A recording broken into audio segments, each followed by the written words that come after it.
हरे कृष्णा।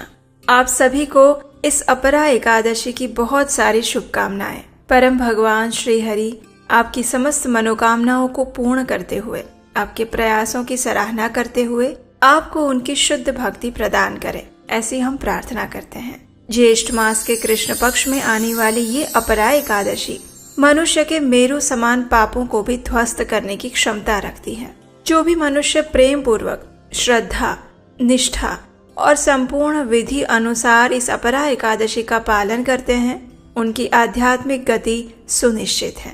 ऐसे भक्त इस जन्म में हर प्रकार की भौतिक सुख, सुविधा, संपत्ति और समृद्धि को प्राप्त करने के बाद जीवन के अंत में उच्च गति को प्राप्त करते हैं। तो चलिए ऐसी ही मंगलमयी और कल्याणकारी इस अपरा एकादशी के उपलक्ष्य में हम उससे जुड़ी हुई एक पौराणिक कथा का श्रवण करते हैं।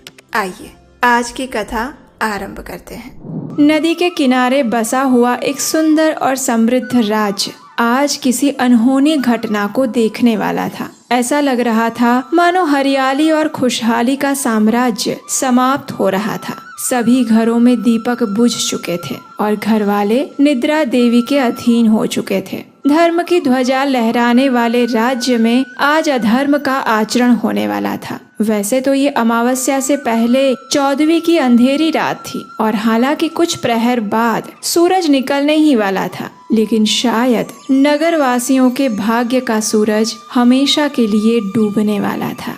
और क्यों न होता, आखिर उनके महान, पराक्रमी, उदार, धर्मात्मा और सशक्त राजा के जीवन पर मृत्यु के बादल जो मंडरा रहे थे। राजा महिध्वज के आदर्श राज्य में ना तो कभी धर्म की हानि हुई और ना ही किसी निर्दोष की हत्या। ना कोई अपराधी बिना दंड के छूटा और ना ही निर्दोष को सजा हुई। लेकिन कहते हैं ना, जिसे बाहर वाले पराजित नहीं कर सकते उसे घर वाले ही मार देते हैं। ऐसा ही तो हुआ था पांडवों के साथ, जब उनके स्वयं के चचेरे भाइयों ने उन्हें अपना अधिकार देने से इनकार कर दिया था। और ऐसा ही कुछ होने वाला था राजा महिध्वज के साथ। और इस कथा में मुख्य खलनायक का किरदार निभा रहे थे उनके अपने छोटे भाई वज्रध्वज, जो कि अपने बड़े भाई के कीर्ति पताका की चमक को सह न पाने के कारण राजा महिध्वज के शत्रु बन बैठे थे। और इसका परिणाम ये आया कि वज्रध्वज ने एक अत्यंत क्रूर निर्णय लिया।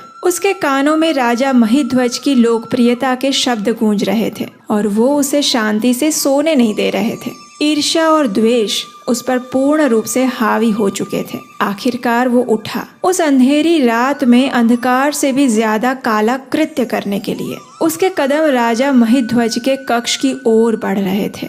ना तो उसे किसी सिपाही ने रोका और ना ही उसकी अंतरात्मा की आवाज उसे सुनाई दी। आखिर उसने अपने बड़े भाई राजा महिध्वज के कक्ष में जाकर तलवार के निर्दय प्रहार करके सोते हुए भाई की हत्या कर दी। और इतना करके उसे शांति नहीं मिली थी तो उसने राजा महिध्वज के शव को राज्य से बाहर एक पीपल के पेड़ के नीचे गाड़ दिया। अब देखिए, राजा महिध्वज का इसमें कोई दोष नहीं था। फिर भी इस प्रकार अकाल मृत्यु होने के कारण उन्हें अच्छी गति प्राप्त नहीं हुई और वे प्रेत योनि प्राप्त करके उसी पेड़ के ऊपर रहने लगे। काल का प्रवाह थोड़ा सा बीत गया और ईश्वर इच्छा से राजा महिध्वज के पुण्य प्रभाव से एक दिन यूं हुआ कि महान ऋषि धौम्य उस राज्य में उसी पीपल के पेड़ के पास से गुजरे। उन्होंने अपने तपोबल से देखा कि इतने महान राजा महिध्वज की आत्मा प्रेत योनि प्राप्त करके उस पेड़ पर रह रही थी। उदार मन वाले ऋषि धौम्य ने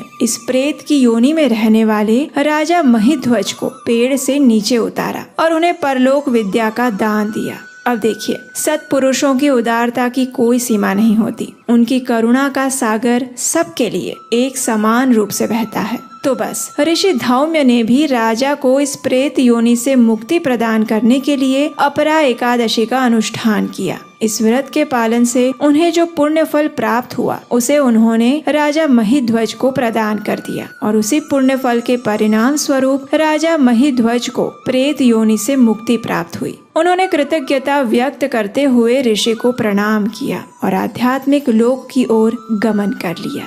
कथा का समापन करते हुए भगवान श्री कृष्ण अब इस अपरा एकादशी के महात्म्य की चर्चा करने लगे। उन्होंने कहा, जो भी इस एकादशी का श्रद्धा और निष्ठा पूर्वक पालन करता है वह अत्यंत जघन्य पाप कर्मों जैसे कि ब्रह्म हत्या, पर स्त्री संग, धन के लिए शास्त्रों का अध्ययन, गुरुद्रोह इत्यादि से भी मुक्त हो सकता है। इतना ही नहीं, इस एकादशी का निष्ठा पूर्वक पालन करने से व्यक्ति को कार्तिक मास में पुष्कर में स्नान करना, काशी में शिवरात्रि का पालन करना, माघ मास में प्रयाग तीर्थ में स्नान करना, गया में पिंडदान देना, सुवर्ण का दान देना, सूर्य ग्रहण के समय कुरुक्षेत्र में स्नान करना, कुंभ में केदारनाथ या बद्रीनाथ के दर्शन करना इत्यादि सभी पुण्य कर्मों से जो फल प्राप्त होते हैं वे सारे पुण्य फल सिर्फ इस अपरा एकादशी का श्रद्धा और नियम पूर्वक पालन करने से मिल जाते हैं। ये व्रत बहुत ही तीक्ष्ण कुल्हाड़ी से पाप वृक्ष को तोड़ देता है, अथवा फिर ये कहो कि हिरण रूपी पापों को भगाने वाला ये सिंह व्रत है। इस व्रत का पालन करने से व्यक्ति को वैकुंठ की प्राप्ति होती है। इतना ही नहीं, अपितु जो व्यक्ति इस अपरा एकादशी की कथा का श्रवण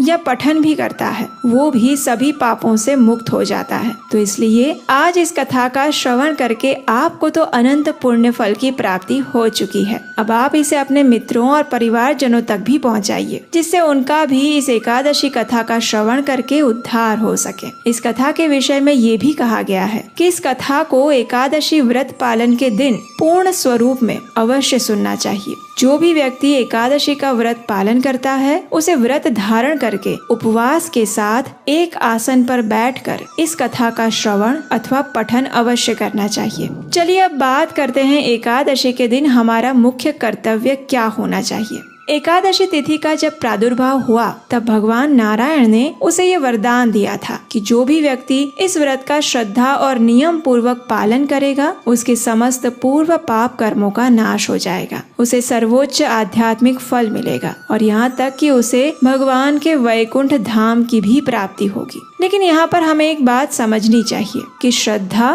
और नियम पूर्वक एकादशी पालन करने का अर्थ वास्तव में क्या है। तो देखिए, एकादशी का पालन 3 प्रकार से होता है, मन, वचन और कर्म से। अगर आप इन तीनों में से किसी एक या 2 माध्यम से एकादशी करते हैं तो भी वो व्रत पूर्ण नहीं माना जाएगा। उदाहरण के तौर पर आप सिर्फ सोचे कि मैं मानसिक रूप से एकादशी व्रत करूंगी और बाह्य रूप से अन्न खाऊंगी या अयोग्य कर्म भी करूंगी, तो ये आपका व्रत सिर्फ आपकी मानसिक कल्पना बनकर ही रह जाएगा। दूसरी ओर अगर आप बाह्य रूप से तो व्रत रख रहे हैं, उपवास करते हैं, कथा सुनते हैं, लेकिन अगर आपके मन में किसी के प्रति द्वेष आ रहा है, क्रोध उत्पन्न हो रहा है और अगर आप अपनी वाणी से किसी को कुछ भी बुरा भला बोल रहे हैं, किसी की निंदा कर रहे हैं, तब पर भी आपका ये व्रत अपूर्ण माना जाएगा। इसलिए एकादशी का व्रत करते समय अपनी मानसिक चेतना का शुद्ध होना अत्यंत आवश्यक है। इसीलिए एकादशी के दिन मन को 24 घंटे भगवान श्री हरि के चिंतन में लगाए रखें।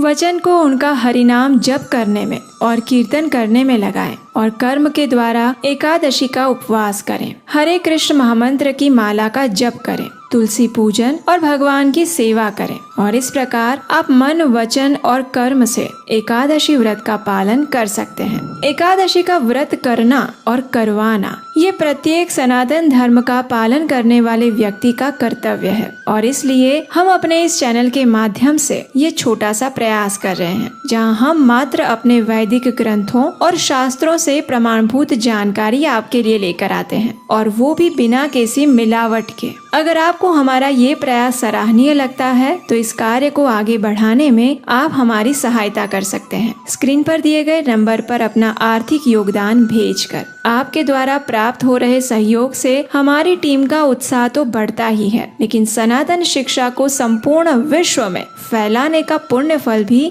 आप अपने आप ही अर्जित कर लेते हैं। आपके द्वारा हमारे लिए की जा रही प्रार्थना और इस चैनल को सब्सक्राइब करना ये भी हमारे लिए बहुत बड़ा मोटिवेशन बन जाता है। तो आइए साथ मिलकर हमारी गौरवपूर्ण वैदिक संस्कृति का प्रचार और पुनरुत्थान करते हैं, सिर्फ शास्त्रोक्त प्रमाणभूत ज्ञान के माध्यम से। हरे कृष्ण।